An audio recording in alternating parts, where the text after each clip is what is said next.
Hello, welcome to my YouTube channel. My name is Tuta Aki, and today we are going to discuss about peripheral artery disease. This disease occurs due to arterial circulation from the aorta into the legs. It can be acute or chronic. Let's discuss about causes.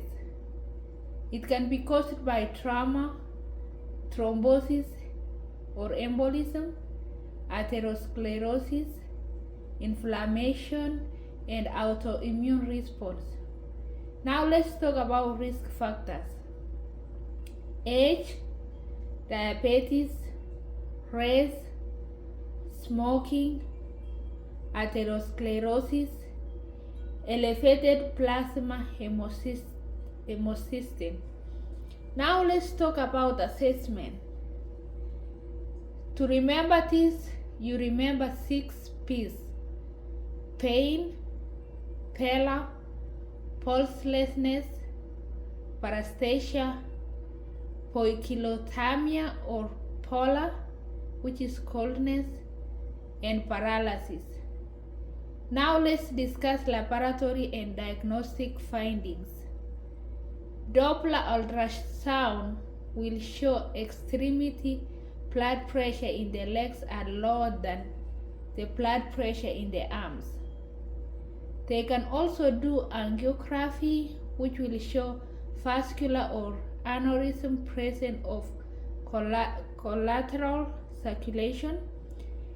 They can do what we call a digital subtraction angiography (DCA), which will show vascular obstruction, aneurysm, narrowing of vessels, and atherosclerotic plaque. They can also do MRI.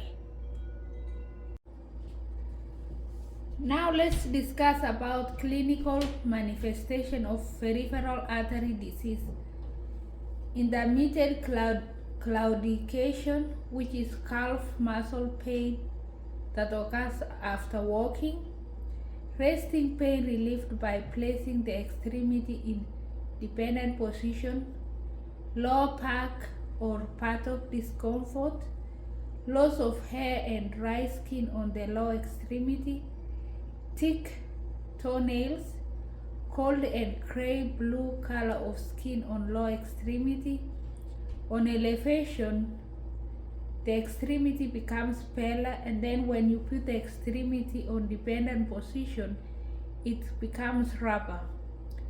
Decreased on or absent of peripheral pulses. Arterial ulcers occur on toes, upper foot, and they are painful. Now let's discuss nursing interventions. What a nurse can do: assess pain, obtain blood pressure, assess for signs of ulcer formation or signs of cankering, administer medications as ordered such as thrombolytic, vasodilators, anticoagulants, antilipemic, and antiplatelets. Place patient legs in dependent position in relation to the heart to improve peripheral blood flow. Now let's discuss interventional treatment.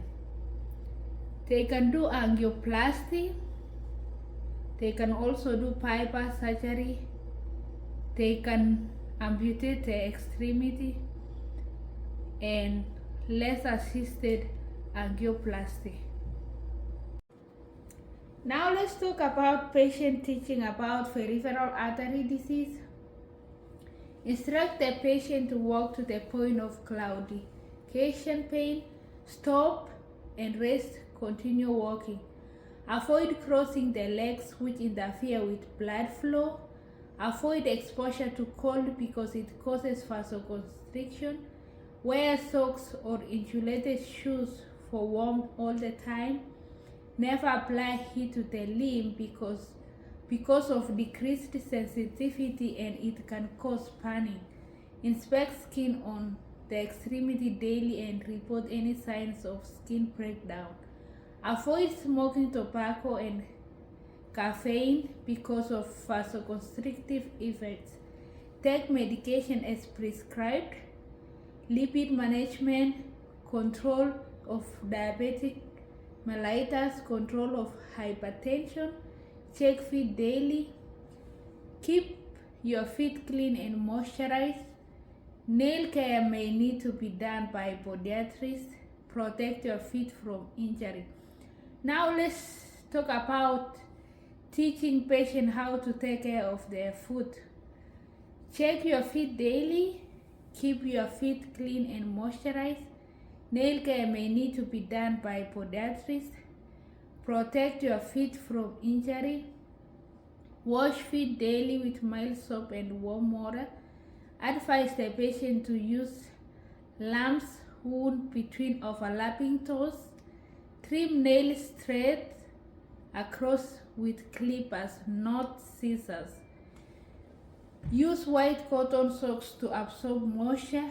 Never use razor blades or harsh chemical products.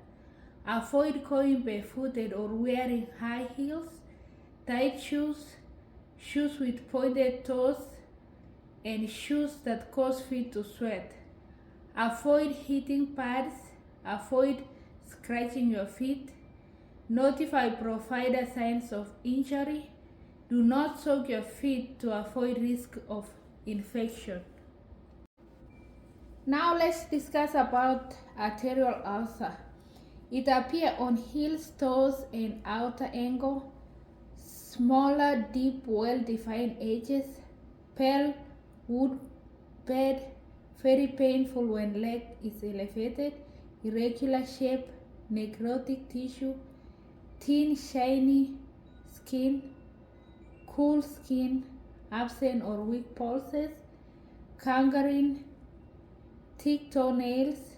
Absence of air. The wound is purged out. You can see in this diagram shiny skin, leg numbness, hair loss in that feet, painful cramping, change in the color. It's usually like dark or pale. Change in the color, absent or weak pulses. It's hard to feel the pulses in that foot. Thick toenails. You can see that the sores too are on the toes. And then gangrene, cold foot, and then the wound is usually on the outer ankle and the heels, and you can see the edges are well defined. Thank you for watching my YouTube channel. If you like it, subscribe and share with your friends.